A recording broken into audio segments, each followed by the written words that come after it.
So yesterday I talked about the fact that one of the architects of Project 2025, a man by the name of Paul Dans, was celebrating, right? He says it was beyond his wildest dreams what Donald Trump was doing in implementing Project 2025.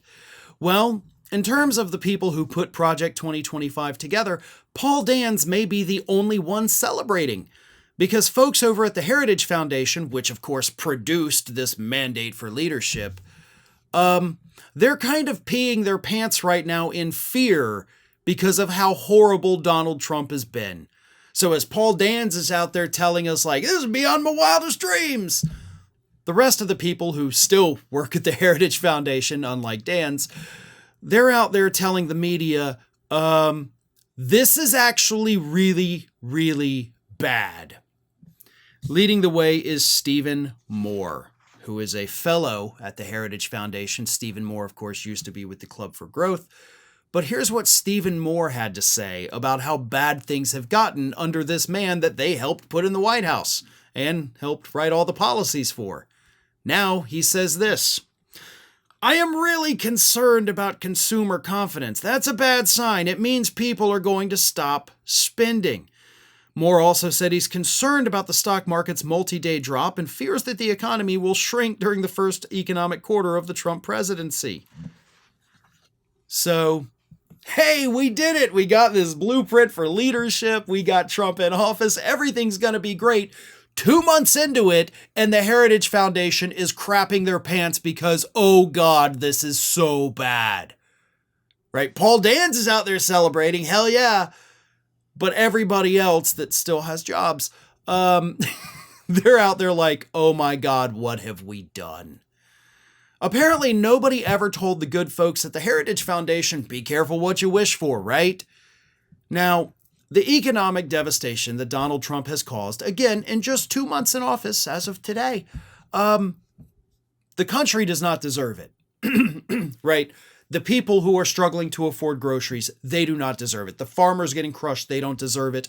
The manufacturers, the automobile industry, I'll say it right now. Y'all don't deserve this. We don't deserve this. Heritage Foundation, I hope you suffer.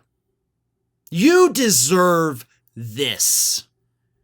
And I know that you can't get what you deserve without all of us also suffering, so it's kind of hard for me to even say that to you. But if there were a way for the economic devastation to only impact you folks, I would absolutely pray for that to happen. But unfortunately, we all have to suffer with you, so of course it's not fair. We're all suffering because of the horrible decisions that you folks have made over the years.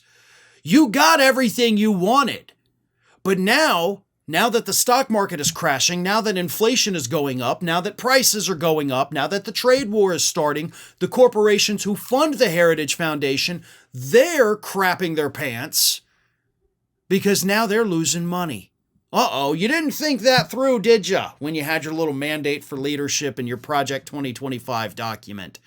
Yeah, y'all aren't that bright. You're just genuinely not smart people, which is ironic considering the fact you work at a think tank where apparently no real thinking ever gets done. But Stephen Moore did continue. He's still a little optimistic. He said, quote, I do not believe a recession is inevitable. If we get a trade deal done, we could see a big snapback.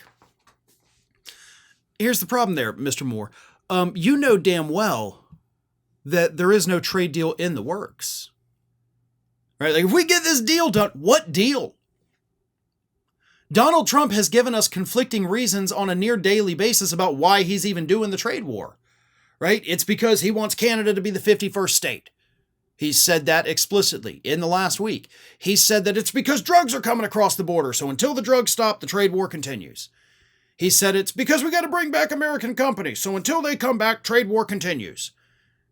He said it's about not letting people across the border. Until those people stop coming across the border, trade deals stay. Like, there is no deal in the works because Trump doesn't even know what he's doing. And you know that.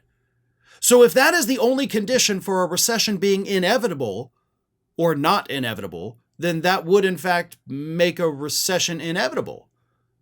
Because the only trade deal we have in place with the countries with the major trade war right now, the USMCA, was signed by Donald Trump. We're already working under his trade deal, and it's clearly not working. So I don't know why you feel optimistic about anything, because you know damn well there is no plan in place. There is no deal being worked on. These are the actions of a crazy person who doesn't care about the economic destruction that he's causing, even though it's cost him several $billion too. So maybe you ought to think a little bit more next time before you guys at Project 2025 and the Heritage Foundation try to install a dictator in the United States. Because apparently not even you are immune from the devastation. Thanks for watching today, everybody. And don't forget, if you're not already, please do subscribe to this channel. We have fresh content going up every single day, and I would really hate for you to miss out on that. And speaking of missing out, if you're not following me across all other social media outlets, then get on it. You can follow the links in the description of this video.